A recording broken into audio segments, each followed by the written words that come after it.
Estamos. Buenas tardes a todos los amigos que en estos momentos están conectados a través del Zoom a esta importantísima charla sobre Túpac Amaru II, José Gabriel Condorcanqui. Un saludo a todos los que están conectados en este momento desde Londres. Quien les habla, José Padilla, les saluda desde Gales, en Cardiff, y tenemos amigos. Un saludo también, perdón, para los amigos que están conectados desde Lima, Perú. Buenas tardes a todos ellos. En los Estados Unidos, buenas tardes también.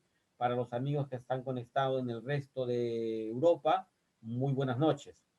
Vamos a empezar esta charla coloquio sobre la vida de José Gabriel Condorcanqui, Túpac Amaru II, sobre su revolución, sobre su inspiración y sobre la influencia que fue. Fue un caudillo indígena y líder de una gran rebelión contra la colonia española allá por el año 1780. Queridos amigos, les quiero pedir por favor que tengan todos sus micrófonos apagados y solamente abran los micrófonos a las personas que tienen que hablar y expresar sus opiniones. En primer lugar, quiero presentar este evento, lo organiza la Casa Latinoamericana de Londres, conjuntamente con la comunidad Rimanacuy. Este evento viene en el marco de las celebraciones del bicentenario de la independencia de nuestro país, el Perú. En primer lugar, quiero darle la bienvenida y darle la palabra a Carlos Tapia, director de la Casa Latinoamericana, quien nos dará un saludo de bienvenida. Adelante, Carlos. Buenas tardes. Hola, buenas tardes, José. Buenas tardes a todas y a todos. Muy bienvenidas, hermanas, hermanos, compañeras y compañeros. Para mí es un placer y es un honor contar con la presencia de dos investigadores y académicos de gran prestigio, como son Jimena Pizarro y Chuck Walker, que Paul va a presentar en un minuto. A mí lo que me gustaría es, muy honestamente, de todo corazón, dar las gracias a la comunidad Rimanacuy, porque es gracias a ellos que tenemos a estos dos ponentes, a José y a Paul. Y creo que es una ocasión muy importante para nosotros de conmemorar, porque creo que Túpac Amaru II es el tipo de personaje que yo defendería como un defensor de los derechos humanos, que si nosotros no conmemoramos, pues nadie va a conmemorar, ¿no? O eso es lo que yo pienso a veces. Entonces creo que es muy importante, sobre todo este año, que es el 240 aniversario de su asesinato y el de toda su familia, que nos recordemos, ¿no? Y que la comunidad también sepa y que esté al tanto bueno, que lamentablemente se han cometido violaciones de derechos humanos por muchos años y se siguen cometiendo hoy en día en muchas partes del mundo. Así que muchas gracias de nuevo, me da un gran placer que tengamos tantas personas en este webinario y con mucho gusto voy a pasar la palabra a Paul para que presente a nuestros ponentes. Muchas gracias de nuevo. Gracias. Permítanme presentarles a nuestros dos ponentes. Tenemos una en Lima, otra en California. Primera, Jimena Pizarro Bauman. Ella está enseñando historia y haciendo investigaciones. Enseña en el Pestalozzi, ahí en Lima, y también es docente, enseña historia en la Universidad Pacífico hace 23 años, creo. 23 años es mucho para enseñar, es casi un periodo de historia. Va a ser muy interesante. Él ha dado algunas asesorías afuera del mundo académico, al Ministerio de Educación y al CNAC en el sector público. Hizo una curatoría para el Banco Central sobre la historia de la moneda en el Perú. Entonces ella tiene una experiencia más amplia que exactamente educación institución. Ha investigado sobre nuevos métodos también de enseñanza entre entre dos o multidisciplinario, entre historia en este caso y la literatura. Finalmente, Jimena es egresado de la Universidad Católica del Perú. Muchas gracias por estar acá, Jimena. Voy a introducir brevemente a Chuck Ward también en este momento, antes de regresar a Jimena. Chuck Walker es profesor de historia y director de Hemispheric Institute of the Americas en la Universidad de California, en Davis en castellano. Davis es poco conocido fuera de California, pero está cerca de Sacramento, y Sacramento es la capital del estado de California. Él también dirige los Centros Globales para América Latina y el Caribe.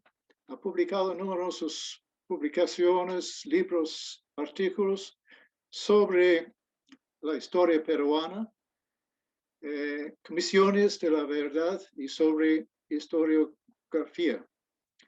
Su libro de 2014 de Harvard University Press se llama The Tupac Amaru Rebellion. Fue nombrado uno de los mejores libros del año por el Financial Times y también ganó el premio Hundley de la División de la Costa del Pacífico de la Asociación Histórica Estadounidense. Entre sus publicaciones recientes destacan la historia gráfica Testigo de la Era de la Revolución, la Odisea de Juan Bautista Tupac Amaru, el hermano de Tupac Amaru II.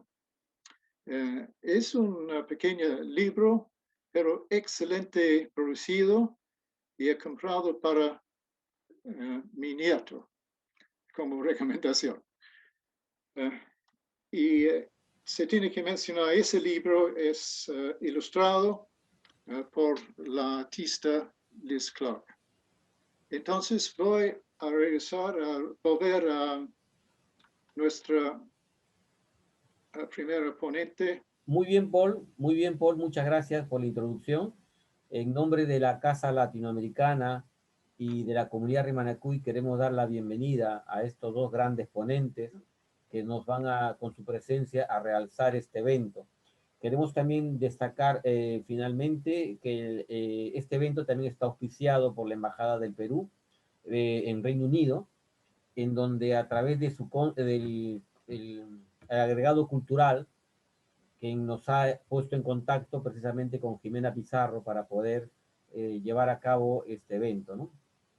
Entonces, Paul, cuando quieras, podemos darle el paso a Jimena Pizarro en su intervención, con un tiempo de unos 20 minutos aproximadamente, que yo los voy a tener en cuenta para que pueda exponer algo sobre, ilustrarnos un poco más sobre Tupac Amaru. Buenas noches. Jimena. ¿Qué tal? Buenas noches, buenos días, dependiendo de dónde esté cada uno de los participantes. Quiero, ante todo, yo también agradecer a Latin American House y a la comunidad Rimanacuy por darme esta oportunidad, por la invitación y por la posibilidad de compartir con el profesor Chuck Walker esta mesa, este webinar esta noche. Y bueno, voy a compartir con ustedes mi pantalla para poder iniciar mi ponencia. Un segundito, por favor. Ok, muy bien. Entonces, yo me he nutrido más que nada de mi experiencia en el Colegio Pestalozzi, donde trabajo ya hace casi 25 años, muy felizmente, compartiendo también con mis actividades en la Universidad del Pacífico. Y a raíz de las conversaciones que tuve con Paul el enfoque que justamente he elegido para poder compartir con ustedes es el que les voy a presentar en torno a celebraciones y memoria desde la escuela. Cómo Túpac Amaru II es visto y ha sido visto a lo largo del tiempo, en contextos de celebraciones como justamente la que estamos ahora, la que nos mueve a esta reunión.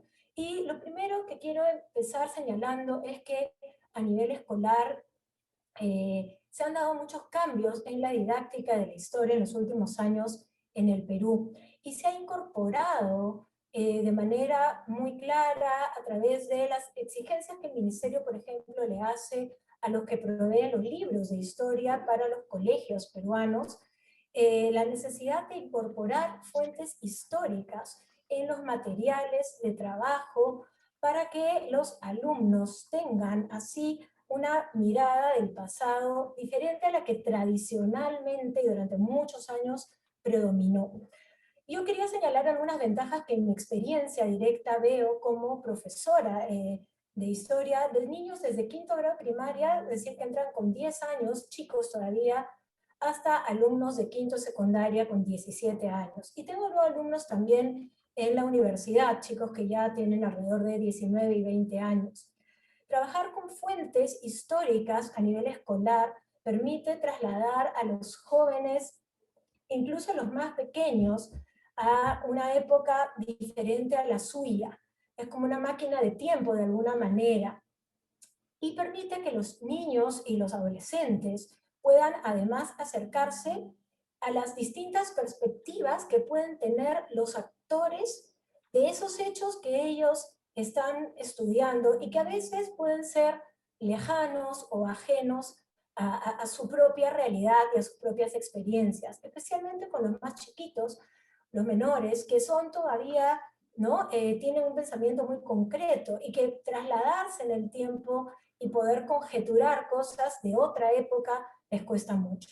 Con los más grandes, además, podemos trabajar distintas visiones de los historiadores, cómo el conocimiento del pasado se construye a partir de distintas interpretaciones y análisis y de distintas fuentes primarias o documentos de la época. Esto le permite al alumno, además, desarrollar un pensamiento crítico respecto a la disciplina histórica, respecto al conocimiento de su pasado, respecto a cómo en realidad la historia puede ser usada y también abusada, dependiendo del enfoque al que uno se aproxime. La disciplina histórica es muy rica, es muy interesante y puede tener también, dependiendo cómo se la maneje, algunos matices complejos e indiscutibles. Y eso es lo que los alumnos pueden aprender, los mayores sobre todo, trabajando distintas visiones de historiadores. A partir de ello, entonces, quiero compartir con ustedes una mirada primero desde el presente, celebraciones y memoria hoy, el Bicentenario. Tengo acá la portada de un libro titulado 200 años después, los escolares preguntan, los historiadores responden, que la Comisión del Bicentenario en la página web que les he anotado ahí ha puesto al alcance de todos, está para poderlo descargar. Lo interesante es que esta publicación nos permite conocer la mirada que hoy se tiene desde los colegios del Perú, porque han participado 90 escuelas públicas de todas las regiones sobre la independencia. Y los jóvenes, desde tercero a quinto de media, pero también algunos menores, han mandado sus preguntas sobre la independencia para que 37 historiadores e historiadoras que están dispuestos a divulgar sus conocimientos, hacerlos llegar a más personas, puedan enterarse de qué inquietudes tienen los alumnos 200 años después de la independencia. Lo que me parece interesante rescatar para el tema que es justamente el motivo de esta reunión, 200 años de la independencia y la participación de Túpac Amaru en ella, es que de las 100 preguntas que se han seleccionado, solo 7 incluyen de alguna manera a Túpac Amaru. Y quiero destacar eso porque de alguna manera creo que eso refleja cómo hoy se está percibiendo a nivel escolar la importancia que tuvo Túpac Amaru en la gesta independentista. Uno de los historiadores que ha colaborado en este texto es justamente el profesor Walker. Algunas de las preguntas, o las 7 preguntas, son las que he anotado aquí. ¿El modo en que nuestro país se independizó ha influido en nuestra sociedad actual? ¿Influyó la rebelión de Túpac Amaru II en el proceso de independencia? ¿Contribuyeron las rebeliones indígenas a lograr la independencia o lo único que hicieron fue estancarnos? ¿La rebelión de los hermanos Angulo fue un antecedente de la independencia? ¿Qué papel desempeñaron los caciques indígenas en la lucha por la independencia? ¿Contribuyó la nobleza indígena a la lucha independentista? ¿Hubo abusos contra las mujeres por parte de los soldados? Esta pregunta la he incluido porque es la única en relación al levantamiento de Túpac Amaru que incluye a Micaela Bastidas en su respuesta, y la inquietud por incorporar justamente, y eso también es algo importante, a la mujer en el discurso histórico. Sobre las respuestas he seleccionado algunas de ellas, ¿no? Y las respuestas de uno de los historiadores ponen digamos, al alumno que lea el libro o a cualquier persona que pueda interesarse en él, en las distintas miradas que hoy se tienen sobre el papel de Túpac Amaru. Por ejemplo, Cecilia Méndez plantea, ¿no es cierto?, que podemos en realidad estar frente a una historia fracturada. Ella cree o plantea que hay una ruptura entre los rebeldes del siglo XVIII, Túpac Amaru entre ellos, e inicio del siglo XIX, y los caudillos que luego se convierten en los presidentes por más de medio siglo de ese Perú recientemente nacido. Es posible, dice, que a raíz de esta fractura no lleguemos a un acuerdo sobre quiénes son los héroes peruanos de la independencia.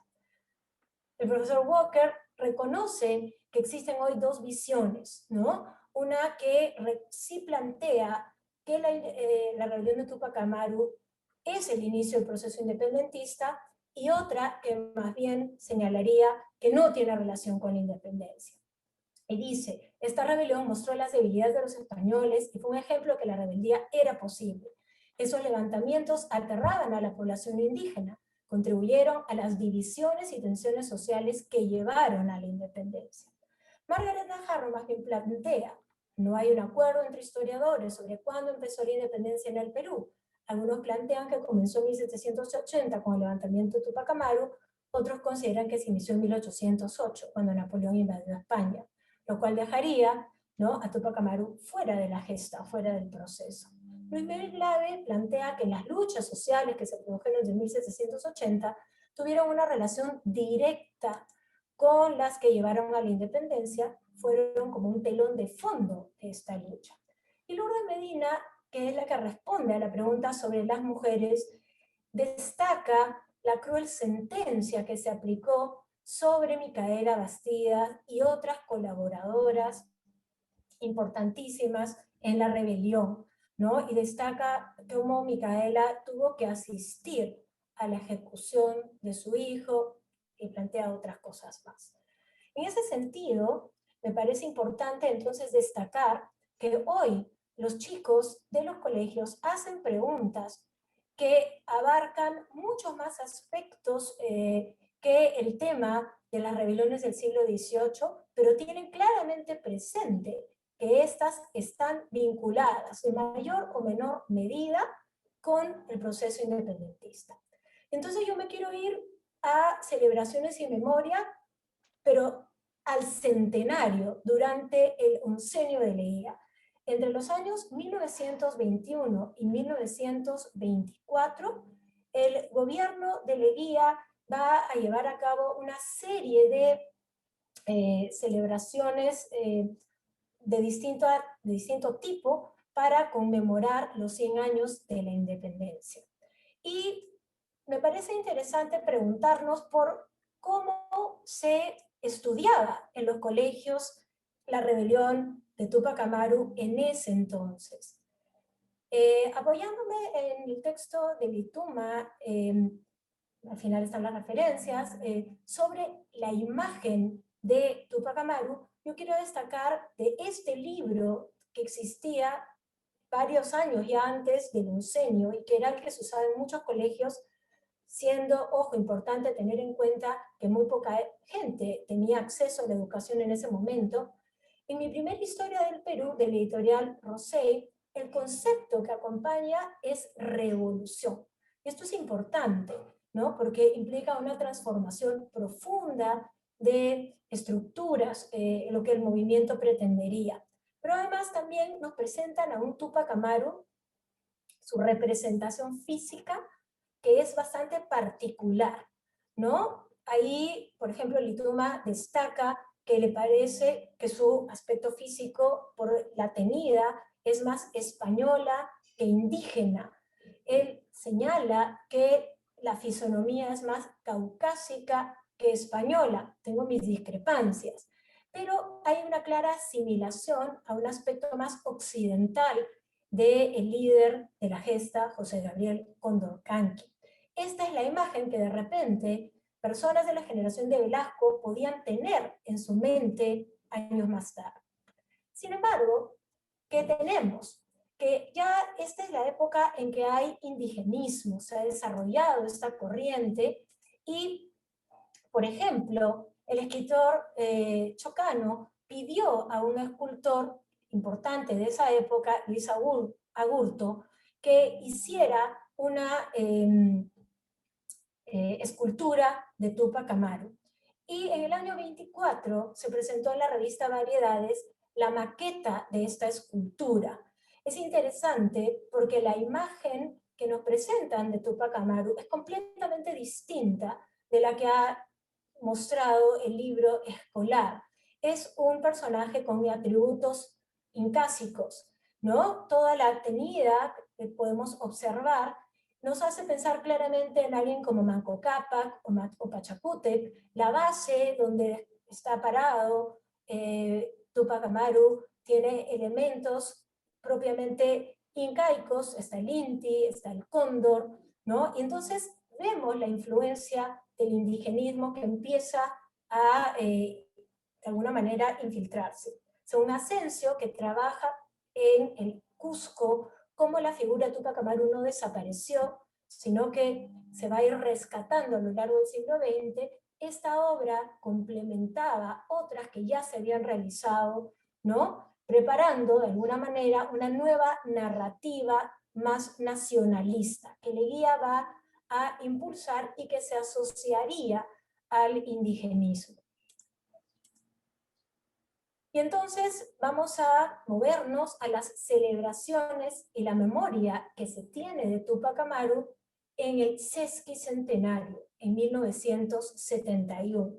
Estamos en otra época completamente distinta, es Velasco Alvarado quien gobierna, es el gobierno revolucionario de las Fuerzas Armadas quien se encargará, digamos así, de originar todas las celebraciones y llevarlas a cabo. He leído por ahí que estas celebraciones fueron menos ostentosas que las que se dieron durante el oncenio, por una serie de razones. Entonces, importante destacar que la imagen y el concepto que se tenía de Túpac Amaru al momento de que los militares toman el poder en 1968 es una imagen que se venía construyendo, reelaborando desde el mundo académico y artístico. Está definitivamente incorporado, antes de que Velasco tome el poder, al panteón de los próceres, ¿no? A la idea de, por ejemplo, que es uno de los líderes de la independencia indiscutible. En el Centro Cultural de la Universidad de San Marcos de hoy, ya en 1958 se incorporó la efigie de este Túpac Amaru y también la de Micaela Bastidas acompañándolo. junto con la de San Martín, Bolívar. En este lugar descansan los restos de Castilla y de otros personajes importantes de la independencia.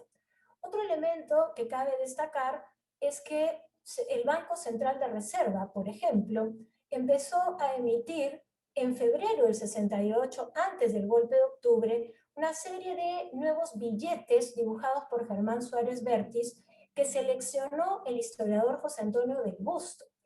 Todos estos tenían en común ser próceres de la independencia o también algunos incas importantes. Antes de entonces la llegada de Velasco, hay ya una revalorización significativa del aporte de Túpac Amaru a la independencia. En el propio gobierno de Velasco encontramos, ¿no?, cómo se utilizará la imagen de Túpac Amaru y la gesta de su rebelión para generar un vínculo entre lo que Velasco está llevando a cabo, ¿no?, una revolución que pretendía ser el complemento o completar aquello que Túpac Amaru inició. Por eso se hablaba de una segunda independencia. En este afiche del Sinamos del año 72 vemos justamente cómo se pretende establecer esta vinculación. Son famosos los pósters de la reforma agraria, ¿no?, dibujados por Jesús Ruiz Durán y que alcanzaron una gran difusión en ese entonces para justamente promover lo que se estaba dando en el campo. Por ejemplo, además, en el peruano apareció el 4 de noviembre la declaración de Día Cívico en memoria de José Gabriel Condorcanqui y se establece que es un personaje olvidado, cuya gesta no está siendo considerada lo suficiente. Entonces ahí se está tratando de dar la idea, y todo el gobierno de Velasco lo va a hacer así, de que se necesita poner en valor la figura de Túpac Amaru y su relación con la propia revolución de Velasco. El diario Expreso, que fue el primero en ser expropiado, publicó unas revistas especiales para los colegios, para la educación, en las cuales, como les muestro en estas portadas, se le daba a Túpac Amaru ese papel especial que el gobierno de Velasco reivindicaba, ¿no? Y va a hacerse inmediatamente conexiones con la labor, digamos, reformista de Velasco y la labor en la gesta independentista de Túpac Amaru. Vemos así cómo entonces la educación va a ser siempre, recogiendo, ¿no?, las nuevas inquietudes. Yo estoy viendo que ya mi tiempo se acaba. La prensa de esa época, independiente, también se alineó en algunos momentos, ese es el caso de la revista Oiga, con el gobierno velasquista. Y muy rápidamente yo quiero mostrarles cómo planteo este tema con mis alumnos. Por ejemplo, yo trato de acercarlos a los más pequeños a través de las fuentes primarias. Les he puesto aquí, por ejemplo, dos descripciones de cómo era Túpac Amaru por gente que vivió en ese momento y que lo vio. ¿Ok? Acá hay, por ejemplo, una descripción de un coronel español, Pablo Estete, que lo apresó. La otra es una descripción de un testigo de la época, ya no tengo tiempo de leerlas, pero quiero mostrarles dos imágenes. Sí. Perdón, sí. Perdón, Jimena, la charla es tan interesante que así que continúa nomás, continúa. Perdón. Ok, entonces, estos dos fragmentos que nos muestran a Túpac Amaru como lo vieron sus contemporáneos, permiten, por ejemplo, que un niño o que un alumno de secundaria puedan llegar a través de los ojos del propio momento en que Túpac Amaru vivió. Les permite un acercamiento diferente a que si solo leen un texto de historia, ¿no? Digamos, escrito especial para ellos. En el colegio vemos a veces con preocupación cómo los libros de historia tienen cada vez menos texto, menos contenido. Pero, en contraste, nos traen muchas veces unas fuentes que dan, ¿no?, como digo, este valor extra. Y cuando uno complementa el trabajo de la fuente escrita con la fuente gráfica, los resultados son todavía mucho más alentadores. Y los niños, los más pequeños, que necesitan justamente un apoyo concreto, podrán tener, por ejemplo, una aproximación, ¿no?, a quién fue Tupac Amaru, contrastando estas imágenes con estas descripciones que eran contemporáneas. Con los alumnos más grandes puede uno ya trabajar interpretaciones históricas, lo cual nos habla de una gradación en la selección de las fuentes que podemos utilizar pedagógicamente de acuerdo a la edad de los chicos con los que uno vaya a trabajar. Y volvemos entonces a lo que inicialmente quise plantear. Es un hecho que la imagen de Tupac Amaru, su papel, son fundamentales para comprender el proceso independentista. Hoy, ¿no?, tenemos como resultado lo que se ha ido gestando a lo largo de todo el siglo XX, las celebraciones del primer centenario y del sesquicentenario nos muestran cómo ha ido pues evolucionando la percepción, la comprensión de cómo Tupac Amaru aportó a la independencia y cómo ésta fue llegando del mundo académico a los colegios y a los niños y a los adolescentes peruanos. Eso sería todo. Agradezco su amable presencia. Una consulta. Muchas gracias, Jimena. Muy amable y muy interesantísima tu charla. A Paul Gallner, secretario de Lenguas Indígenas de la Comunidad Rimanacuy, para presentarnos al siguiente expositor. Paul, adelante.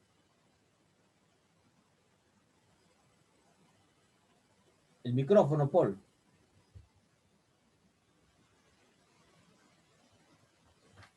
Su micrófono, Paul.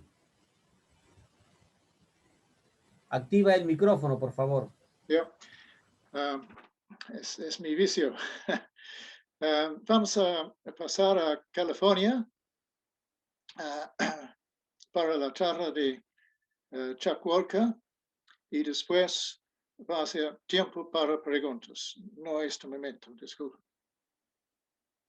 Chuck. Muy bien. Muy buenas tardes, buenos días. Depende de uno esté. Quiero comenzar agradeciendo a todos los presentes, a Latin American House, en la Embajada Peruana en Londres, a Paul, Beatriz, José y a Jimena, ¿no? Y muchas gracias, Jimena, por la excelente charla. Qué suerte tienen los alumnos y las alumnas de Pestalozzi. Aprendí mucho y agradezco. Bueno, sabemos que hoy es el aniversario de la muerte de Tupac Amaru, Miquel Bastidas y otros. Y buscando una entrada inglesa, un toque inglés, digamos, me permite una lectura bastante larga, que nunca tiendo no hacer, pero bueno, creo que es válido, del libro Historia de Perú de Clements Markham. Estoy leyéndolo de la traducción en castellano de 1895. Incluso en el chat puse se puede bajar el libro. Comienza con una descripción de Tupac Amaru y de ahí pasa. Y está hablando de hoy día, 1781, o sea, hace 240 años. Las otras víctimas fueron su esposa Miquela, sus dos hijos, Hipólito y Fernando, su hermano político, Antonio Bastidas, su tío Francisco, Tomasa Conemaita, señora vecina de Acos, y 3 de sus caudillos. Primero ahorcaron a Bastidas y a los 3 capitanes. A los otros los cargaron de cadenas. Los metieron en unos sacos que se usaban para empacar el mate o hierba de Paraguay y los hicieron arrastrar de espaldas por caballos hasta el centro de la plaza. A Francisco, tío del Inca y hombre de cerca de 80 años, y a Hipólito Tupac Amaru, mozo de 20, se les arrancó la lengua y se les aplicó la pena de garrote con un tornillo de hierro, el primero que se vio en el Perú, en Cusco. Enseguida se colocó a Miquela, la querida e idolatrada esposa del Inca, sobre el mismo patíbulo. Se le cortó la lengua y en presencia de su torturado esposo, Se le colocó el tornillo al cuello, con lo que sufrió horriblemente por tener el pescuezo demasiado pequeño y el tornillo no ajustar bien. Viendo que de este modo no podían acabar de matarla, le echaron un lazo al cuello y jalaban fuertemente de él, dándole horribles puntapiés en el pecho y en el estómago. De este modo pusieron fin a sus sufrimientos. El Inca subió enseguida al tabladillo, se le quitaron los grillos y esposas y se le arrancó la lengua. Después se le tendió en el suelo, se le amarraron fuertemente las muñecas y los tobillos a la cincha de 4 caballos, haciéndolo partir simultáneamente en distintas direcciones. Cuando se levantó el cuerpo en el aire, Fernando, el hijo menor del Inca, niño de 10 años, a quien se le obligó a presenciar la inmolación de su padre, lanzó un grito que por muchos años repercutió en el corazón de todos los concurrentes, acrecentando su odio contra los opresores. Fue este grito la sentencia de muerte de la dominación española en las Américas del Sur, pero aún no habían terminado. Bueno, es una cita muy larga, reconozco, de Clements Markham, que, bueno, nos describe exactamente lo que pasó, con algunos errores, fallas menores, de detalles, eso. Pero es un gran recuento. Clements Markham, el geógrafo inglés, escribía muy bien y tuvo la suerte de, a través de varios personajes, incluso San Martín, conseguir testimonio de varios presentes, ¿no? Y además no eran muy comunes entonces asociar el 18 de mayo con el fin de los españoles. Acá lo pone muy, muy claro. Bueno, sabemos que Perú está conmemorando su bicentenario. Y el bicentenario nos ha llevado mucho a Túpac Amaru y Miquela Bastidas. Me parece muy bien. Tenemos que pensar o repensar la transición de colonia a república, la ruptura con España, con ellos muy presentes. Falta una mayor discusión. O sea, mi impresión, y en parte por mis actividades periodísticas y entrevistas y eso, es que comenzó la discusión sobre la época 1820, o sea, son 1821, San Martín, Bolívar, pero todos hemos querido a una discusión mayor. Así que lo que voy a presentar es un poco quiénes son Túpac Amaru y Miquela Bastidas y por qué sus nombres pesan tanto hoy en día. En vez de, como tengo poco tiempo y yo sé que hay una persona presente que sabe muchísimo del tema, reconozco y quiero saludar a los amigos de Perú, de Chile, de Argentina, de España, algunos especialistas, me permitan una visión bastante general porque algunos sí no saben todos los detalles, ¿no? El levantamiento era de 1780-83, continuó después de hoy día, hace 240 años, continuó con la muerte de Túpac Amaru, con su hijo y otros parientes, ¿no? Era un levantamiento masivo. Hablamos de 100,000 muertos del Cusco a Potosí, incluso Jujuy, Salta, el norte, lo que hoy es el norte de Chile, ¿no? El número es polémico. Yo en realidad comencé mi investigación convencido que era una exageración para un virreinato de 2 millones y algo, pero yo sí iba cambiando de idea cuando veía pueblos enteros que ya no existían. Han volado la segunda fase, post Túpac Amaru, post Miquela Bastidas, se volvió particularmente cruel. Bueno, ese levantamiento, el más grande en la historia hispanoamericana colonial, cambió radicalmente Perú y Bolivia y en general los Andes y tuvo repercusiones globales, cuyo impacto todavía no se ha estudiado de todo.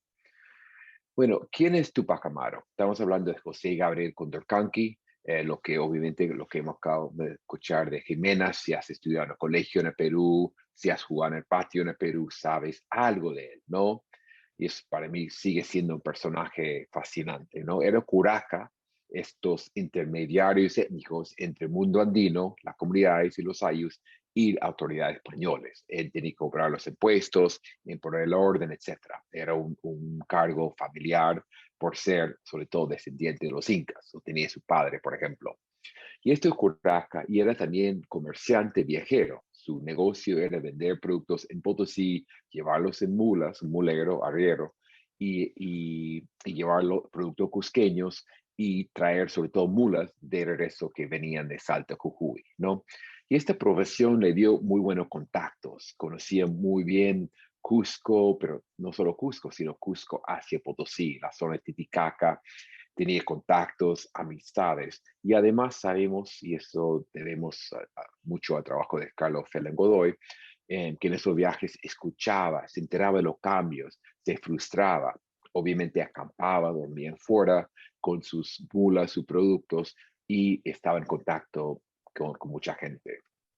Estamos hablando de la época de las reformas borbónicas, que fueron una serie de medidas que aumentaron la presión fiscal y el control social en general. O sea, los españoles querían tomar el poder más directamente y además por las presiones de sus conflictos con Francia e Inglaterra tenían que aumentar los impuestos. Esto, como decía Flores Galindo, Alberto Flores Galindo, un gran historiador peruano, era el contexto, no era la causa, sino un contexto general. Pero entonces, Túpac Amaru hoy era bilingüe, hablaba perfectamente quechua y español, sabía algo de latín por haber estudiado en el Colegio de los Caciques, y hoy diríamos que es bicultural. Y esto es importante porque era una especie intermediario, se movía muy bien en muchos mundos coloniales, es un mundo muy fragmentado, muy jerárquico. Él se sentía muy bien con Runa o los quechua hablantes indígenas, pero también con los gachupinos españoles. Decían que él tenía en todas las historias, en los juicios, que son una fuente importante para los historiadores, sabemos que se sentía muy bien con las clases altas cusqueñas, que discutía con ellos, conversaba, era un gran lector, conseguía libros, etcétera, pero a la vez cambiaba quechua, viajaba y eso. Y no era nada común en el mundo colonial. Algunos hablan de nudo colonial, esa fragmentación que hacía imposible alianzas, que era así debido a su posición social. No era un hombre pobre, pero tampoco el más rico, que podía moverse entre estos diferentes sectores sociales, ¿no? En el Perú hace unos años, un par de años, hay una visión, bueno, minoritaria, que lo quiere presentar, que no lo hizo el levantamiento por una visión política o por bondad o benevolencia, sino lo hizo por intereses propios, que quiso defender su papel de Curaca. Ahora, algo de eso hay, sin duda. La posición de Curaca Cacique estaba en peligro, los españoles buscaban una alternativa más moderna, una burocracia más directa, pero decir que Túpac Amaru puso en peligro a su familia para defender sus propios intereses económicos es absurdo. Él sabía el tremendo peligro que tenía. Él debe haber entendido las pocas posibilidades de ganar que tenía, aunque mantenía una visión muy optimista, siempre diciendo que lo hacía en nombre del rey. Es una de las curiosidades. A pesar que quemaba haciendas, saqueaba obrajes, perseguía autoridades, él decía, lo hago en nombre del rey, yo tengo el permiso de él, que es un aspecto fascinante, ¿no? Entonces, lo que él logró es un movimiento masivo. La gran mayoría quechua-hablante, Runa, pero también otros sectores. Es lo que quiso Túpac Amaru con Dorcanqui de principio. Quería tener a criollos, quería mestizos, quería zambos, quería afroperuanos, incluso hizo una abolición de esclavitud, a pesar de la presencia bastante pequeña de los esclavos en Cusco, ¿no? Él buscó una alianza multiétnica, multiclase, ¿no? Ahora, en la segunda fase, después de su muerte hace 240 años exactamente, en la segunda fase esto es menos común. Los dirigentes son más radicales y la base sobre todo dice, no queremos alianzas con españoles, no queremos criollos, y es casi una guerra de castas, donde los españoles matan al quechua hablante y los quechua hablantes matan y atacan a los españoles, cuya definición va creciendo. Hay una historia, supuestamente, por usar camisa con botón, era signo de ser pucacunca, cuello rojo en quechua, o gachupino español. Así que esta segunda fase se vuelve muy brutal. Entonces, esto nos lleva a la pregunta, ¿por qué perdió? Porque en realidad, y eso estoy resumiendo, no tengo tiempo y ustedes no tendrán paciencia para un recuento militar completo, pero después de en la primera fase, cuando él y Miquela, a fines de 1780, casi toman la ciudad de Cusco, hay un sentimiento que pueden ganar. Y en la segunda fase, Después de su muerte, y eso es una paradoja, todavía más, porque controlan el sur de Cusco, lo que hoy es la Raya. Algunos habrán tomado el tren de Puno a Cusco. Esa zona, más de 4.000 metros, controlaban completamente. Hacían alianzas, negociaban con los cartaristas, esta serie de reuniones en lo que hoy es Bolivia, y en realidad los españoles reconocían que su poder estaba en peligro. Y es un diálogo, unas comunicaciones fascinantes. ¿Qué hacer? Cedemos una parte, negociamos, y los españoles se dividen, y eso destaca mucho mi libro, entre lo de línea dura, y dicen, no, no hay que negociar con estos, son salvajes, son herejes, nos van a matar, o uno más blando, son moderados, dicen, hay que ceder algo, hay que negociar. No es una historia compleja que no puedo contar aquí, pero en dos momentos diría yo, cuando están a punto de tomar la ciudad del Cusco en 1980 fines, comenzó 81, y después en la segunda fase hay una impresión masiva, temor, alegría, utopía, distopia, depende de la visión de uno, que podrían estos los rebeldes tomar el poder y cambiar radicalmente Perú. Entonces, ¿por qué pierden? ¿Cómo se explica su derrota? Que es obviamente tema que necesitaría para hacer bien otros 40 minutos, y no voy a hablar tanto hoy día. Pero yo siempre en el libro y en varias charlas destaco tres aspectos, ¿no? Primero, las divisiones internas, ¿no? Él tiene esa visión moderada de un movimiento multiclasista que respetaba a los buenos españoles, que respetaba a la iglesia, mientras que mucho Runa tiene una visión más radical. Matar a los gachupines, cambiar el sistema, no respetar la neutralidad de algunos, etc. Esta división se vuelve más fuerte, sobre todo en la época de cosecha, cuando muchos indígenas saben, si no vuelven a sus pueblos, se van a morir de hambre. Y es parte de esa tensión está de principio. Segundo factor es la ambigüedad de la ciudad del Cusco, y eso lo he dicho públicamente en varias presentaciones de Cusco. Tuvo apoyo indígena en Cusco, pero hubo mucho miedo, muchos criollos entendían el malestar, conocían a Tupac Amaru, respetaban a Tupac Amaru, pero tenían miedo de un gran cambio, la violencia, la represión y eso. O sea que Cusco tuvo esa ambigüedad frente a la rebelión. Y finalmente, como causas, como explicaciones, ese papel de la iglesia. Es algo que desarrollo bastante en el libro, y que Tupac Amaru es un católico fiel. Él y Miquela marchan siempre con sus sacerdotes, no pierden misa, respetan todas las ceremonias religiosas, y la iglesia sabe pelear contra y debilitar su movimiento. El papel de un arequipeño curiosísimo, Moscoso y Peralta, Juan Manuel Moscoso y Peralta, el obispo del Cusco, es fundamental. Es amigo de Tupac Amaru, pero sabe, él toma dos medidas fundamentales.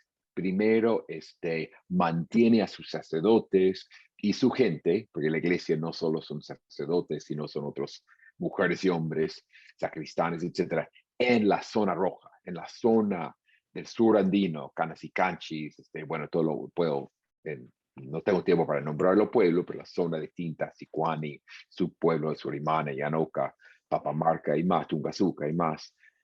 La iglesia se queda de locuras, muy asustados, dice que no van a matar, no va a hacer nada, y tiene razón. Tupac Amaru es incapaz de hacer daño a un miembro de la iglesia. Y esto mantiene, digamos, la moral de los realistas, a los que no querían estar con el rebelde, sabiendo que la iglesia estaba ahí. También el obispo toma una medida brillante al excomulgar a Tupac Amaru. Dice, oficialmente usted ya no es de la iglesia católica, que en realidad no tenía derecho a hacer esto por ser indígena, Tupac Amaru, por lo menos, pero durante una rebelión, Tupac Amaru no pudo contestar o cuestionar la medida. Y esto ayudó a fomentar la propaganda que eran herejes, que eran anticatólicos, anti-Dios, que iban a pasar cosas malas a los que apoyaban los rebeldes, que era una entrada, y uso la palabra con cuidado o cada vez sin cuidado, propaganda contra ellos. Y eso dolió mucho a Túpac Amaru. En varios eventos he hablado de esto, pero la indignación suya en la carta, porque felizmente contamos con la correspondencia de él y Micaela Bastidas y otros miembros, es casi mayor que cuando se entera que han matado a un primo, han perdido una batalla o algo así. No, dice, yo soy un buen cristiano, no me pueden hacer esto. Así que estos son los factores fundamentales. Ahora, hace falta hablar de Micaela Bastidas, porque sabemos hoy en día que es mucho más que la esposa, ¿no? Que era fundamental en la logística, que sin ella no hubiera tenido éxito, el peso, el alcance, la religión que tuvo, ¿no? Ella, yo, y creo que aunque otros o sea, comparto el trabajo de otros, y pues, somos varios, pero empatizamos, era su papel en la vida diaria, porque cuando Túpac Amaru se iba a Potosí, llegaba hasta Jujuy y Salta con las mulas, no es que Micaela Bastidas se quedaba en la casa en Tucazuca y Pampamarca, se movían entre los pueblos, sino ella era la encargada de cobrar la deuda, de pagar la deuda, de buscar el producto para los siguientes viajes, que sea azúcar, que sea ají, que cuide las mulas y eso. O sea, lo que es muy común en el mundo andino, que la mujer se encargaba de las finanzas y eso le dio una visión para hacer la logística en la religión, porque ella es la que ve quién tiene balas, hay coca suficiente para tropas, cómo hacemos por el pago. Ellos insistían, como buenos guerrilleros, que había que pagar, por ejemplo, no solo robar o expropiar los productos. Ella veía todos esos detalles y gracias a la correspondencia entre ellos sabemos su gran papel. Pero hoy en día, ¿cómo voy de tiempo? Más o menos, no sé. Hay un gran misterio sobre Micaela Bastidas. Como Jimena nos dijo, tenemos una visión bastante, sabemos cómo era Túpac Amaru, tenemos descripciones, con suerte en el futuro se habla hay cuadros de ellos, retratos cubiertos que vamos a poder recuperar, no sé, pero más o menos Túpac Amaru sabemos, aunque hay representaciones muy distintas, ¿no? Micaela Bastidas es un misterio, no hay una descripción, hay varias descripciones y no hay un cuadro, ¿no? Y hay algunos indicios incluso que no solo era una indígena mestiza, pero que también era afroperuana, que tenía sangre negra, ¿no? Y esto lo destacamos, quiero mencionar una muestra que no tenía un número, lugar de memoria, en Lima, que termino hoy día, pero la muestra digital va a seguir mucho tiempo. Cuando termino, pongo en el chat la página donde está para entrar a ver la muestra, incluso el catálogo de la muestra está descargable en PDF ahí mismo y entramos ahí y contamos con el trabajo de 14 artistas, muchos de ellos y sobre todo ellas han jugado un poco, han cuestionado esta visión de Micaela Bastidas, porque lo que estudiaron en el Perú, se acuerdan bien de las láminas escolares de Micaela Bastidas, delgada, cuello largo, blanca, ¿no? Siempre digo, parece una Barbie andina. Sabemos bien que era de una pinta muy distinta.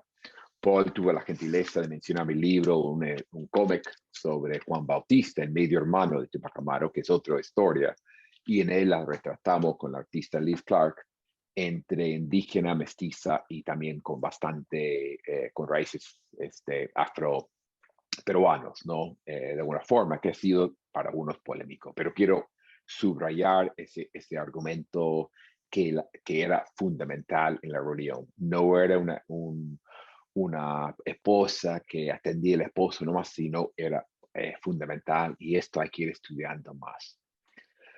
Bueno, entonces para terminar, su legado de influencia.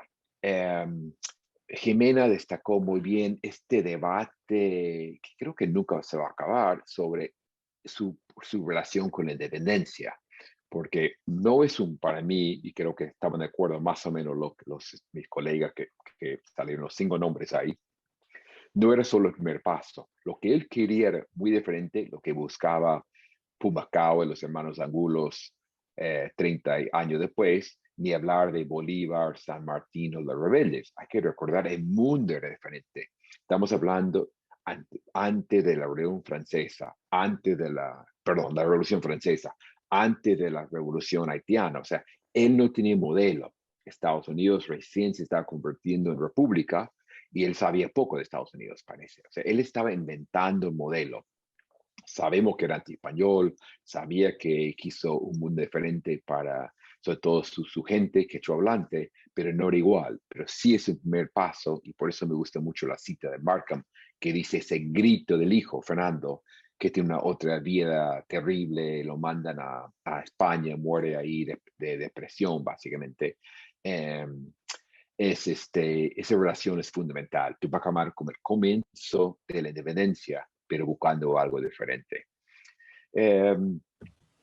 Segundo, Tupac Amaru como héroe. Esto felizmente Jimena cubrió muy bien. Tenemos muchos Tupac Amaru, o sea, físicamente, pero también políticamente. Hay hiperizquierdista, hay nacionalista, hay moderado, hay un modelo cusqueño que el excelente libro Raúl Asensio ha destacado. Hay muchos. Y creo que por dos razones. Porque su plataforma era ambigua, o sea, uno puede estudiarlo, decir, era un radical que quería matar a españoles porque lo quiso. Uno puede decir, no, era un moderado, quiso negociar, que lo hacía en nombre del rey, en nombre de la Iglesia Católica, respetaba a los criollos, los mestizos, hasta sus amigos españoles. O sea, hay un desacuerdo de qué pretendía.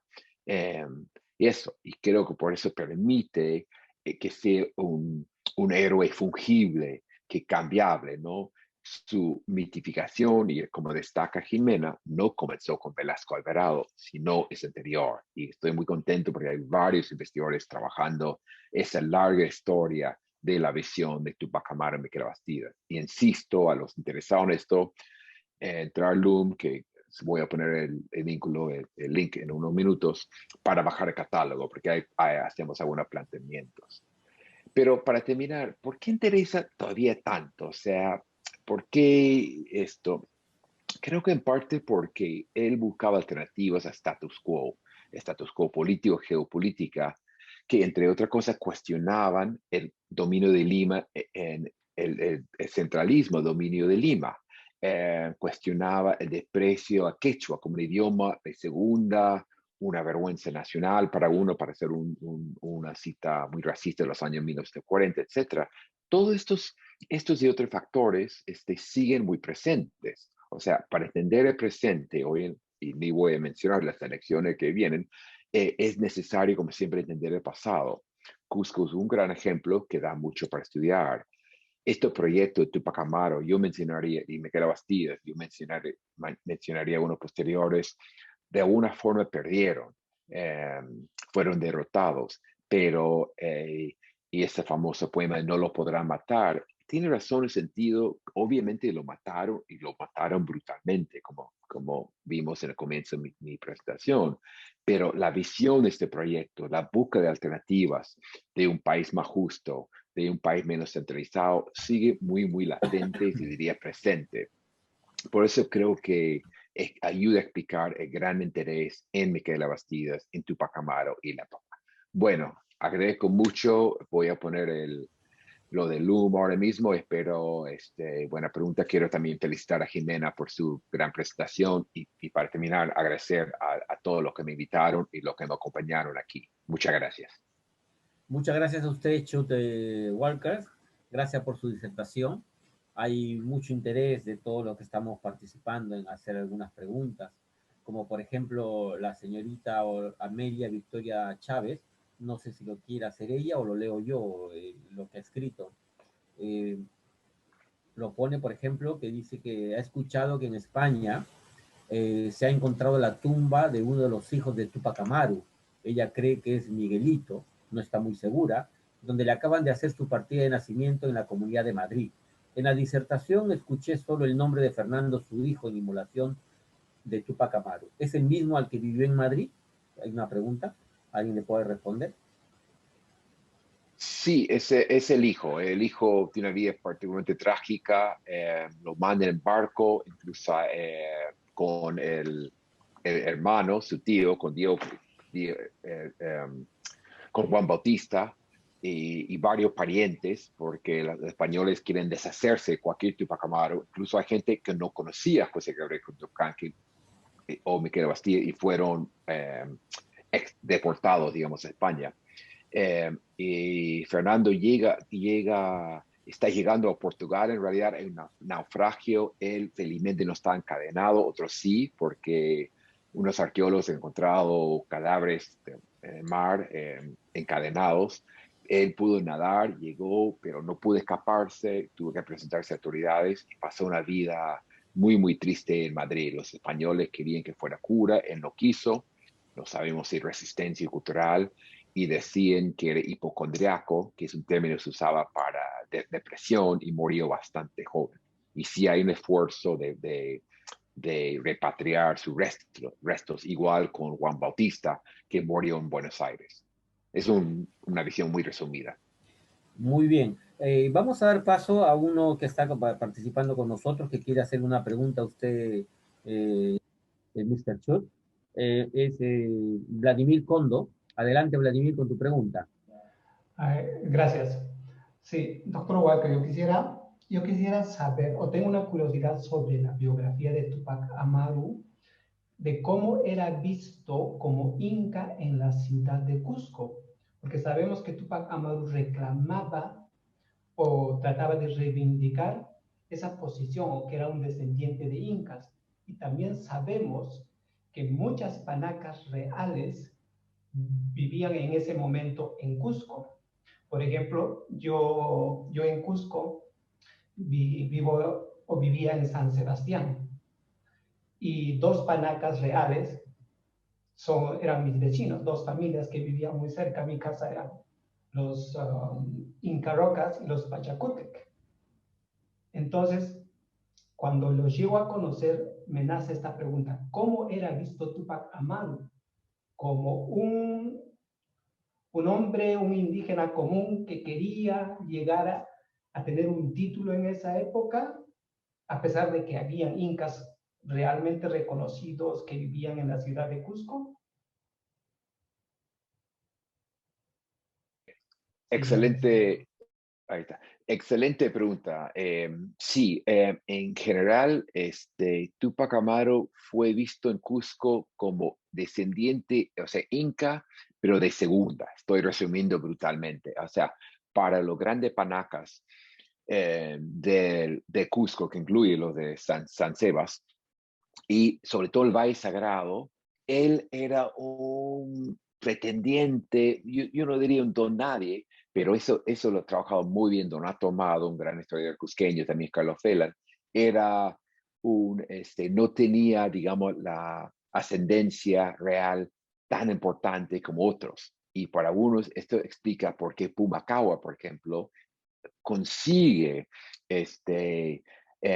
panacas y sobre todo el Valle Sagrado para que vayan a pelear contra Tupac Amaru, porque para los incas el valle era una zona más sagrada y más prestigiosa, ¿no? Esto es un resumen un poco, pero para unos obviamente era, porque hay mucho testimonio que, por ejemplo, después de la muerte lloraban por su inca, hay muchos que van a pelear por él y le dicen inca, ¿no? O sea, no quiero decir que no era, pero no era considerado como, digamos, el primer candidato.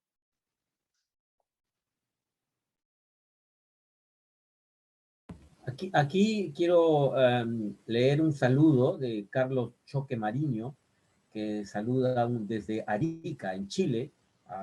Un saludo desde Arica a los estimados doctor Charles Walker y Jimena Pizarro y a todos los miembros de la comunidad Rimanacuy. Yo creo que José Miranda tiene alguna pregunta también, porque ha escrito aquí por el WhatsApp una pregunta muy interesante, pero sería mejor que lo diga personalmente. José, si estás conectado, o si no, lo leo yo. Estoy conectado, gracias Pepe. Saludos para Jimena y para Chu. Realmente la exposición ha sido bien positiva. Solamente decir si el movimiento de la rebelión de Tupac Amaru era una especie de la idea de construir otro tipo de república para el Perú, si era una especie de embrión de construir una república mucho más andina, de todas las sangres y mucho más acorde con el Perú de la época. Eso es un punto que me gustaría que, no sé si Jimena o Chuc lo pueden responder. Y segundo es que obviamente la historia del Perú siempre fue contada desde la visión criolla del Perú, porque la República Peruana nace como una república criolla y nunca reivindica la cultura andina, hasta el punto que González Prada hablaba de esa época, de que los peruanos andinos estaban marginados. Entonces, la historia del Perú ha sido contada por los criollos. Entonces es necesario un poco, tal vez de repente, Jimena, recuperar nuestra memoria histórica para contar la historia de otra manera, desde el punto de vista de los que fueron derrotados. No sé si esas preguntas pueden ustedes responder. Bueno, justo yo puedo decir algo y no sé si puedo agotar el asunto, pero creo que uno de los puntos que he querido justamente plantear es que ha habido una evolución, ¿no? Muy notable en cómo se ha tejido una historia desde el colegio, pero evidentemente primero fuera de él, en el mundo académico, el mundo literario, el mundo artístico, los pintores indigenistas, por ejemplo, ¿no? Hay todo un esfuerzo de ir buscando dar a Tupac Amaru y a los de abajo, como menciona usted, José, un papel y una verdadera aproximación a su participación en el proceso independentista y en esa república que se va a formar y que va a ser efectivamente liderada sobre todo por criollos o sus descendientes durante bastante tiempo, siendo de todas maneras quienes gobernaron los militares, ¿no? Los caudillos, y estos sí tenían una procedencia más diversa, eso hay que destacarlo, ¿no?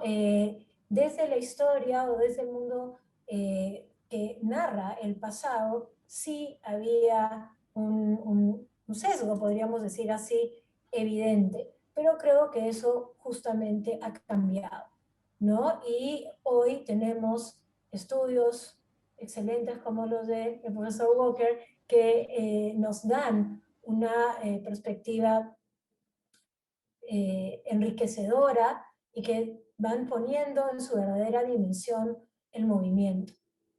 ¿Y quién fue Tupac Amaru? ¿Y quién fue Micaela, por ejemplo?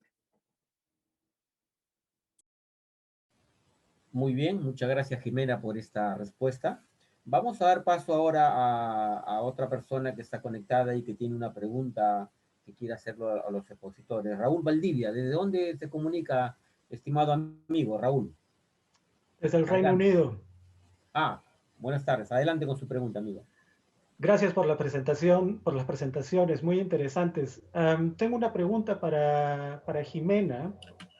Me interesa mucho esto que comentabas sobre la presencia de Tupac Amaru en la currícula escolar, en los textos escolares.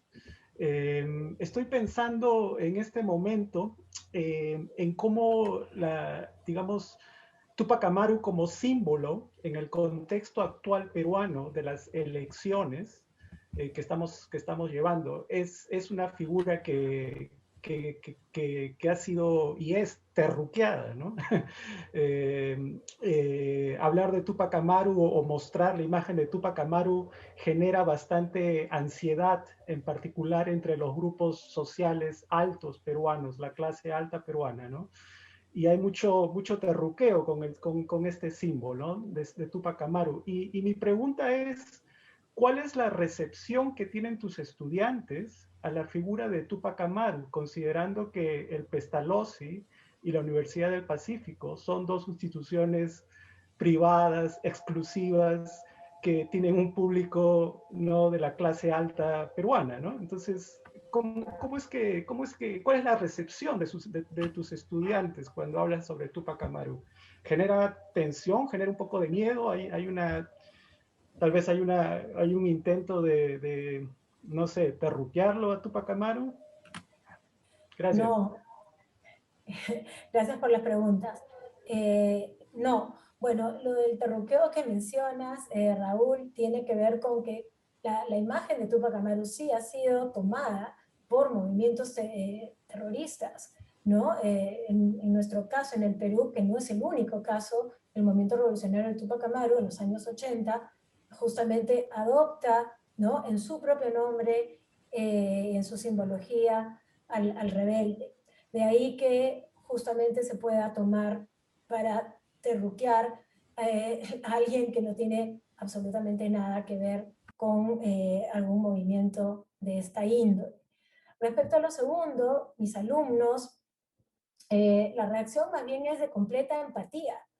Ellos tienen clara la idea de que Túpac Amaru está luchando por mejorar la condición de los indígenas a quien representa, pero también saben, porque es parte de lo que ya se ha incorporado en los textos y también es parte de lo que yo planteo, hay también en Túpac Amaru intereses que tienen que ver con su propia vida personal, que se han visto afectados por las reformas borbónicas y que responden al contexto en que él se levanta, ¿no? Entonces, en general, más bien la perspectiva es de empatía, lo consideran alguien que lucha por, ¿no?, los oprimidos o por aquellos que necesitan tener una voz. Por ahí va más bien el asunto. Respecto a mis alumnos de la Pacífico, no podría decirte porque yo trabajo más el siglo XX y más una historia económica, pero a nivel escolar esa es más que nada la perspectiva, ¿no? Ok, muchas gracias, Jimena. Tenemos otra.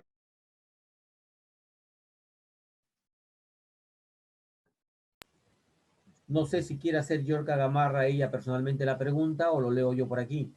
Si es así, adelante, Yorka. Muchas gracias. Primero, quiero felicitar por este evento que nos permite seguir este tema a quienes nos apasione y que podemos hacerlo desde cualquier lugar del planeta. Estoy en Cusco precisamente. La pregunta es para el doctor Walker. En algún momento yo me encontré con un texto en el que se mencionaba a la gesta de Túpac Amaru como una especie de inspiración en la rebelión haitiana. ¿Eso es verdad?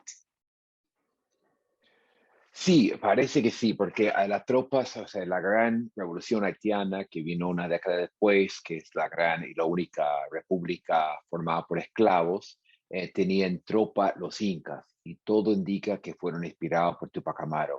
También tenía varias referencias al Sol y hasta el Inti, y pensamos por los viajeros, llegaron a esto, pero no hay una confirmación total. Hay un historiador que discrepa conmigo, yo y varios que hemos hablado de eso, pero yo creo que sí fue un símbolo. Sabemos que era en Uruguay, por ejemplo, que los rebeldes en el 1812-13 usaban el nombre Tupamaros por Túpac Amaru, y después fue otra historia compleja usado por un grupo guerrillero, los Tupamaros de los años 60. Pero sí, por eso digo que tuvo repercusiones globales. Gracias, Yorka. Bueno, tenemos otra pregunta también. Gracias también, Schultz, por la respuesta.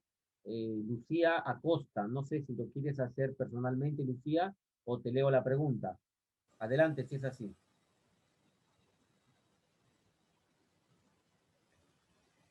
Bueno, yo hago la pregunta, ya que no lo, de Lucía Costa, que nos dice el libro The Last Days of the Incas por King Macquarie. Aún no lo ha leído y le gustaría saber si lo conocen y si su formación se acerca a la realidad de nuestra cultura incaica. Mi pregunta es para Jimena y para Chut. Gracias. De parte de Lucía Costa. Yo no lo conozco. Es una ficción del siglo XVI, o sea, hecho sobre la conquista de los incas. Está bien, es un libro bien escrito, más o menos bien investigado, pero hay trabajos más serios sobre Cajamarca o posteriores, sobre el siglo XVI, pero ha sido un boom, se ha vendido muy bien, porque se deja leer. Y no es historia, o sea, no es novela light, no es una ficción que inventó un mundo que no existía. Leyó su buena historia, pero hay mejores trabajos historiográficos, sería mi conclusión. Ok, ahora queremos dar paso también a Nicolás Cueto, que también tiene por aquí creo una pregunta que no lo veo bien. Nicolás, adelante, si puedes hacerlo personalmente. Sí, muchas gracias por la presentación. ¿Desde dónde te comunicas, Nicolás? Desde Bruselas. Un abrazo para amigo. Gracias. Adelante con tu Igualmente. pregunta. Bueno, mi pregunta es, bueno, yo he leído el libro de Jürgen Golte sobre repartos y rebeliones, que me pareció bastante convincente y que plantea más bien el reparto como fuente de, como que lo que generó las rebeliones antes de la sublevación general para llegar a la sublevación general. Pero lo que me parece, lo que me pregunto es cómo hacía Túpac Amaru II y Micaela Bastidas para mantener las tropas, porque si es que los indígenas, si entendí bien la presentación, los indígenas tenían que volver a sus tierras para cultivarlas, para producir la comida que luego iban a consumir. Entonces eso sugiere también que los enfrentamientos contra las tropas españolas eran relativamente pocas, o sea, el ritmo de la guerra no es un ritmo de guerra como las guerras napoleónicas o las que siguen. Excelente. Con Golte yo discrepo, es un buen libro. Él no tomó muy bien mi libro porque yo sigo la crítica de Flor Galindo, Carlos Phelan, o sea, lo reparte que es una venta forzosa a los indígenas para obligarlos a participar en el mercado. Era un factor, pero uno de muchos factores. Y el reparto hubo desde Bolivia hasta México. Entonces, ¿por qué en Cusco? Por eso hay que volver a lo Inca, a la historia en particular. O sea, yo lo que digo frente a Golte es que sí, los repartos son importantes, pero no es el único factor. Me acuerdo que Flor Galindo decía que Golte presentó un argumento muy mecánico. Más reparto, más rebeliones. Y la historia no es así de simple. Y la muy buena pregunta sobre cómo daban cómo mantenía a su tropa. Yo cuando quise decir lo de la cosecha, o sea, no es casualidad que su gran auge es en la época de lluvias, en noviembre, octubre, noviembre, diciembre, enero, febrero, cuando las tareas de los campesinos bajan. No es que están de vacaciones, vagando, pero hay mucho, mucho menos que hacer. Y lo que hacía Miquela, y eso es lo que hacía Miquela de manera brillante, cuánto cesto de coca, cuánto alcohol. El alcohol era fundamental para animar, para el frío y también para las heridas, ¿no? Y ellos mantenían, pero llegaban marzo, abril, era más difícil porque aunque seguían peleando, querían regresar, aunque sea por un tiempo. O sea, no venían, estaban en una tropa, una guerrilla tipo permanente, pero 4 o 5 meses, y esto se volvió más difícil. En la segunda fase fue una guerrilla permanente, una base que reclutaba de pueblos cuando pasaban por ahí. Y esta parte de la historia militar, falta mucho que investigar. Yo me metí mucho porque no sabía muy poco de historia militar y aprendí mucho. Y esto relato, estas cosas básicas de la vida cotidiana, nos falta saber más. Gracias, Nicolás, por la pregunta. Ok, también tenemos otra pregunta más de Alessandra Divos. Alessandra, buenas noches o buenas tardes. Buenas tardes. Bueno, primero también agradecer las dos charlas, la verdad que he aprendido muchísimo y bueno, y Jime es mi coordinadora y mi jefe en el colegio, o sea que puedo decirlo con orgullo, que estoy feliz de todo lo que aprendo con ella. Y por eso es que también me acerqué al libro de Chuck hace un par de años, creo que ayudaba a Jime a trabajar también historia en primero, y yo lo que recuerdo de tu libro, o sea, que es que me impactó tanto, o sea, por eso dime si me he equivocado, ¿no? La idea que tú planteas casi al final, porque confieso que no lo leí todo, bueno, soy historiadora, pero me iba por de la violencia, o sea, tú también has comenzado tu ponencia leyendo esa cita, que no recuerdo si está en el libro, pero es brutal, o sea, cuando oímos otra vez lo que sucede o cómo lo narran ustedes, es el cuerpo y de verdad siento, o sea, duele, ¿no? Escuchar eso, o sea, lo que le hacen la violencia. Entonces recuerdo que de tu libro me quedó la idea de, vale, yo he sido educada o he aprendido la historia de tal modo que me quedaba la idea de la violencia hacia, ¿no? Los rebeldes, hacia Tupac Amaru. Pero recuerdo que la impresión de tu libro es que tú mostras esa complejidad, porque luego todo el movimiento también se vuelve muy violento, ¿no? Todo el movimiento. Entonces, me queda esta idea de cuánta violencia hay en nuestro origen como sociedad actual, ¿no? O sea, no puedo dejar de pensar en, como ustedes decían, la actualidad, o sea, conocer el pasado que nos ayuda a entender el presente, y a mí me duele, o sea, reconocer la violencia que hay en ese momento, no sé si antes o después. Entonces, creo que mi pregunta va por ese lado, primero de partiendo de esa comprensión, ¿no? ¿Cómo ven ustedes esa conexión o quizás la relevancia, ya si estamos hablando de Tupac Amaru y de la historia, de cómo trabajar eso, Jime, desde la escuela, pero para ayudarnos a comprender mejor no solo el momento que vivimos a la violencia, sino si es que en Tupac Amaru podemos ver también esa inspiración, no de rebeldía, pero de lo otro que rescataba Chuck, que es el de esta idea de vivir en los dos mundos, o de tener un pie en un mundo y en el otro, y cómo valora ciertas características culturales de uno de los mundos. Por ejemplo, lo de la religión me parece fascinante. No tenía idea, ¿no? Me acuerdo de haber leído eso en el libro, pero que él fuera católico y que le haya dolido en el alma que lo excomulen, o sea, me parece tan rico todo ese personaje, la complejidad para realmente seguir retomándola hoy, ¿no? Y con eso leer parte de lo que nos sucede. Bueno, era nada más que me emocioné, ¿no? Quería transmitir eso, porque más que pregunta. Gracias, Jimé, gracias, Chuck, gracias a todos. Muchas gracias por la lectura del libro y los comentarios, ¿no? Sí, o sea, la violencia, yo, como dije, pensé que 100.000 era una exageración, pero lo que mira la segunda fase es una brutalidad de ambos lados. Y o sea, entre los españoles, me acuerdo de un pueblo, Santa Rosa, y yo buscaba fuentes 5 o 6 años después cuánto mataron, y mataron a toditos. Pero igual los rebeldes, o sea, eso ha estado bien, o sea, los rebeldes tampoco, en la segunda fase hicieron cosas que Tupac Amaru y Micaela Bastías nunca hubieran aceptado. Y es todo un debate, bueno, la revolución tiene que ser violenta o no, pero sabemos la violencia engendra más violencia, o sea, los obstáculos que nos permiten vivir en cierta paz, cuando comienza la violencia, como dije, engendra más, ¿no? Y hay que recordar los muertos. Yo seguía viendo, y hay trabajos demográficos en 1 año, 2 años, 3 años después, vino una hambruna, o sea, el impacto ecológico ha sido tremendo. Incluso Diego Cristóbal Tupac Amaru, el dirigente, el primo de Tupac Amaru, dirigente de la segunda fase, tuvo una preocupación, dijo, incluso la historia es compleja, pero aceptó un cese de fuego en parte, dijo, estamos comiendo todo el ganado, y el altiplano, o sea, Titicaca, sin ganado, si no queda nada, nos vamos a morir de hambre todos. Y tuve una visión fascinante sobre esto. Así que sí, yo, la verdad que entré pensando otra cosa, pero es tremendo, ¿no? Y hace pensar mucho en la violencia y también en la violencia actual. Bueno, ¿puedo decir una cosita?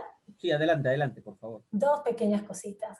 Bueno, por un lado, la sentencia de José Antonio de Areche a Tupac Amaru, y esta descripción que inicialmente nos ha leído Chuck sobre el ajusticiamiento de la familia, los colaboradores, Micaela y el propio Tupac Amaru, los usamos en el colegio como fuentes en tercero secundaria, justamente para analizarlas, ¿no? Y efectivamente los alumnos se quedan muy impresionados respecto a la violencia que hay en cómo la sentencia busca arrancar de raíz todo lo incaico, todo lo que culturalmente consideran está detrás de la rebelión, ¿no? No es solo la descripción de cómo debe ser ajusticiado cada una de las personas, sino las medidas que se van a tomar luego contra la cultura inca, contra el quechua,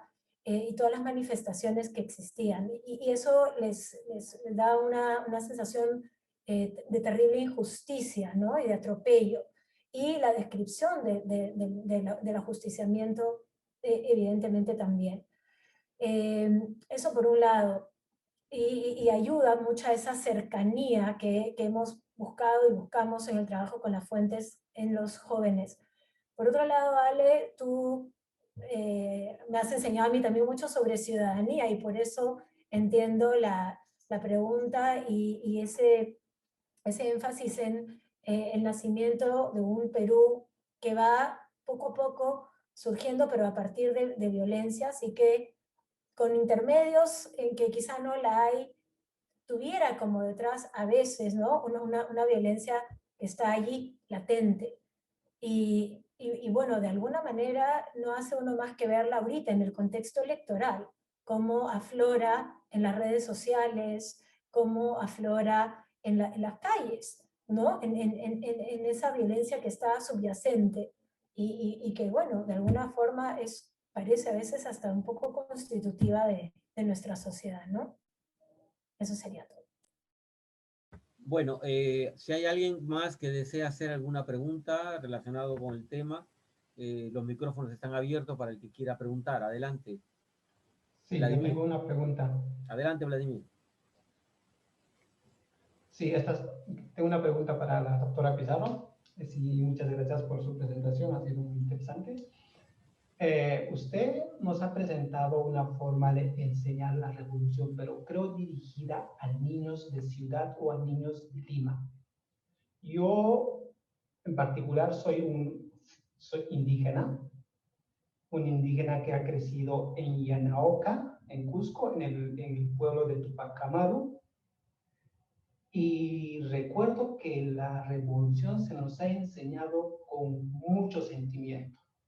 No sé si esté bien o está mal, pero recuerdo que bajo 3 principios: indígenas, violentados, abusados, dominados, esclavizados, y blancos, sobre todo españoles, dominantes, abusadores, violadores.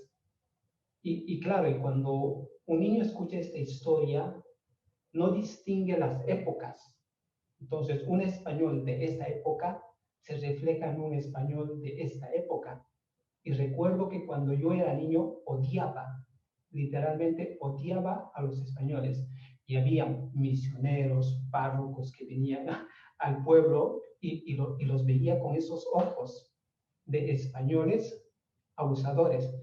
Y luego, la revolución de Tupac Amaru se nos enseña también bajo otra visión.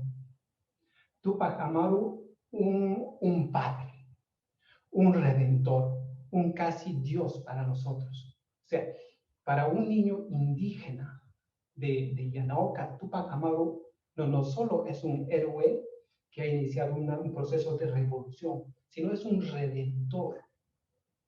Es lo que en la historia, creo que los historiadores saben muy bien, la imagen del Inca, que era el hijo del sol, el hijo de Dios. Y más o menos se nos enseña así.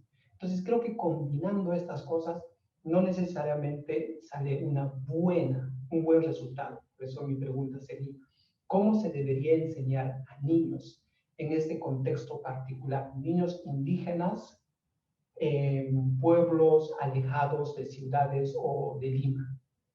Gracias. Es una pregunta interesante y desafiante, porque son realidades completamente distintas, como tú apuntas, Vladimir, ¿no? La de un joven o un chico en Lima y la de un joven o un niño, como lo fuiste tú, en el mismo pueblo donde nació Tupac Amaru. Ahí está el desafío, ¿no? Porque el docente, el maestro, tiene que tratar de acercar un personaje o un tema histórico como el que estamos hablando, que puede llevar a tanta polémica, a despertar sentimientos como los que tú describes, despertó en ti, de tal forma que el niño o el joven pueda entender primero que es otra época y a veces eso no es tan fácil, pero ahí está el primer punto, tratar de justamente meter al joven, al estudiante, en una época de la cual él tiene o ella tiene que entender que es completamente diferente a la que vivimos hoy. Son realidades que no pueden compararse, aún podamos pensar que hay algunos elementos comunes. Traspolar ¿no? Lo que podemos tener en el siglo XX, XXI a lo que sucedía en el siglo XVIII es un gran error. Y ahí la parte más delicada está en justamente cómo aborda el profesor el tema con los chicos, con los jóvenes, ¿no? Entonces hay que tratar de darle distintas miradas y no transmitirle unívocamente, ¿no? La mirada que entiendo podría tenerse quizá en el Cusco, donde fue la cuna de todo el movimiento. Entonces, tener justamente por eso diferentes miradas sobre el pasado, por más simplificadas y adaptadas que estén para niños y para jóvenes, es sumamente importante. Es sumamente importante. Y esa es la cuestión fundamental. Esa sería mi respuesta, Vladimir. Ok, muchas gracias. Queremos darle paso también a Carlos Tapia, que quiere hacer uso de una intervención. Carlos, adelante. Gracias por la exposición. Quería preguntar algo muy sencillo a Chuck Walker, porque creo que Jimena y ahora Vladimir nos han ilustrado un poco con la enseñanza acerca de Tupac Amaru en Perú a los niños, pero es una pregunta actual tal vez a Chuck. Me gustaría saber si él nos podría dar una indicación de qué porcentaje de la población, por ejemplo, en California, sabe algo de Tupac Amaru, por favor. Digo esto en un contexto, en dos sentidos. Acá en el Reino Unido, donde está la Casa Latinoamericana, yo diría que muy poquitas personas, incluidas personas en la comunidad latinoamericana, saben algo de Tupac Amaru. Y eso me llena de tristeza y por eso intentamos conmemorar este tipo de personas, ¿no? Lo otro es porque yo sé que hace unos años el fenómeno de Tupac Shakur actuó como catalista para que algunas personas pues aprendiesen de Tupac Amaru, pero no sé hoy en día cuál es la situación. Entonces agradezco si se dice algo. Sí, no, es una muy buena pregunta y hay que tener mucho cuidado porque siempre las encuestas nos dicen que, o sea, los jóvenes en Estados Unidos, en Perú, en donde sea, saben mucho menos de lo que pretendemos, ¿no? Viví algo que 20% de Estados Unidos no sabía cuál era el Pacífico y cuál era el Océano Atlántico, no sé. Así que yo no pretendo que hay un porcentaje alto que sepa quién es, ¿no? El nombre suena mucho, como tú decías, Carlos, por Tupac Shakur, ayuda mucho. O sea, yo, por ejemplo, un segundito. Y esto puede ser muy superficial, pero una cervecería no traje. Ahora ha mandado, tiene una chicha Inti y tiene otra chicha Tupac Amaru, perdón. Son cosas superficiales, pero el nombre suena mucho. Pero lo que yo sí veo es, como dije al principio, en el Perú hay mucho interés. Conocimiento depende, ¿no? O sea, pero suena y en las discusiones, yo que viví años en Cusco e incluso la gran pregunta que acaban de tener, ¿no? Los pueblos tupamaristas, hay mucha discusión. ¿Cuál es el pueblo tupamarista? Yo cuando presenté el libro, hay rivalidad, como sabrán los de ahí, entre Llanoca, Pampamarca, Tudazuca, Tinta, Sicuani, y no hay un pueblo tupamarista, son pueblos, ¿no? Así que hay interés, y hay interés en la época porque su misma historia llama la atención, pero seguramente si doy un número bajísimo, sería más bajo quien lo puede identificar, porque, bueno, en Estados Unidos sufrimos de una amnesia histórica que no sé qué porcentajes hay quién es George Washington, ¿no? Ok, gracias. Sí, aquí también, por ejemplo, la comunidad Rimanacuy nace con el propósito, precisamente por eso, para combatir esa desganez que hay, ¿no? La comunidad Rimanacuy nace con el propósito de difundir nuestro idioma ancestral, el quechua, aquí en Europa. Estamos dando clases virtuales, clases presenciales, conjuntamente con la Casa Latinoamericana, que nos está liderando estas clases, ¿no? y donde tenemos mucha aceptación de gente joven.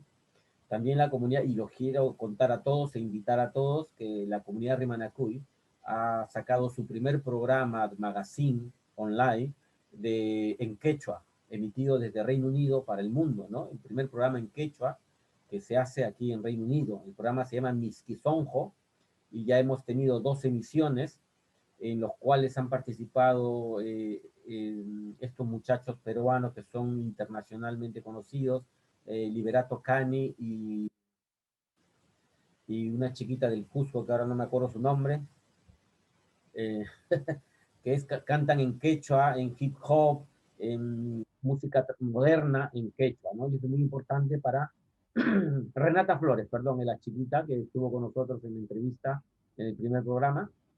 Ellos, a través de su música, están haciendo que los jóvenes se integren y aprendan a sentir en nuestro idioma quechua como algo natural, ¿no?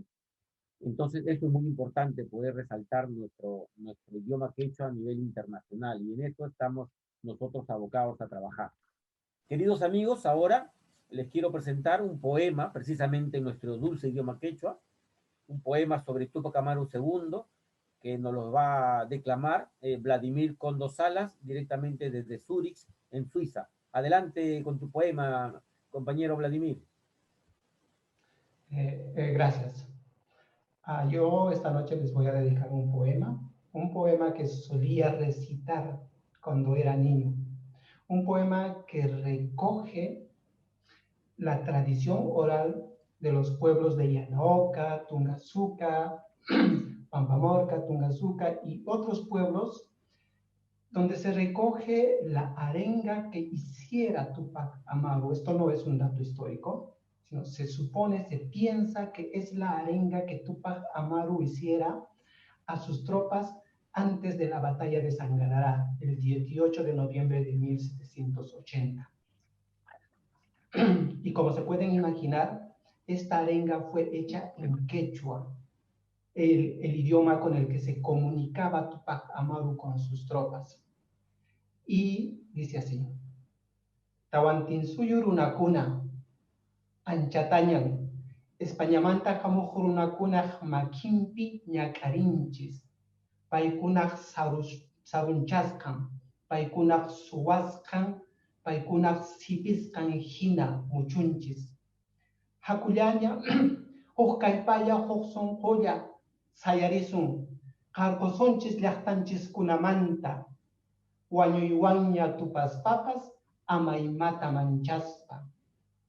Yawarmayuña Puririhtin Hina, Amaymata Manchaspa. Khawarichis, ñan llaqtakuna sayarinkuña, kallpankuta mat'ikuspa, huknin qalla qarqunapaq.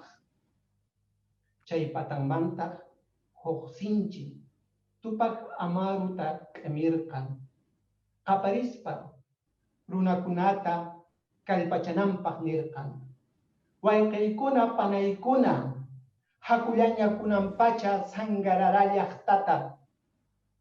Chaypin awqanchiskuna suyamuwashanchis.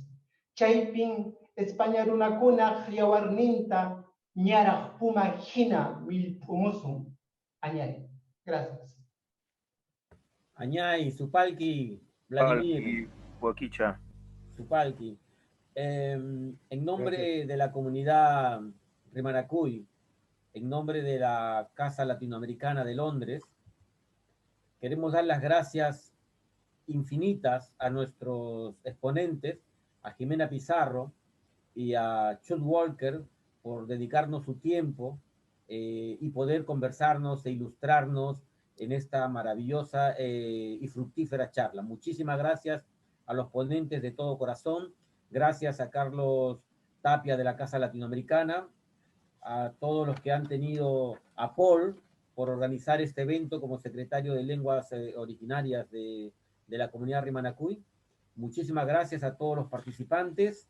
Queremos invitarles a que participen con nosotros visitando la página oficial en Facebook de la comunidad Rimanacuy, donde estará este vídeo publicado, y donde también podrán ver ahí nuestro programa Misquizonjo, que lo estamos editando cada 15 días, saliendo al aire. Muchísimas gracias a todos. Gracias de corazón por haber participado con nosotros. Añay y Tupananchikama. Muchísimas gracias a Jimena, a Chucky, a Vladimir. Gracias. Gracias, muy amable. Gracias a ustedes por la oportunidad. Jimena, gracias, Chu Walker. Muchas gracias a ustedes. Estén bien todos. Gracias, Muchas gracias. Muchísimas Cuídense gracias. mucho. Gracias. Cuídense. Muchas gracias. Un abrazo a todos. Nacho, Chao, chao, chao. Gracias. Todavía vive. Gracias a todos. Gracias, Paul. Gracias, José Padilla. Por favor, cortar.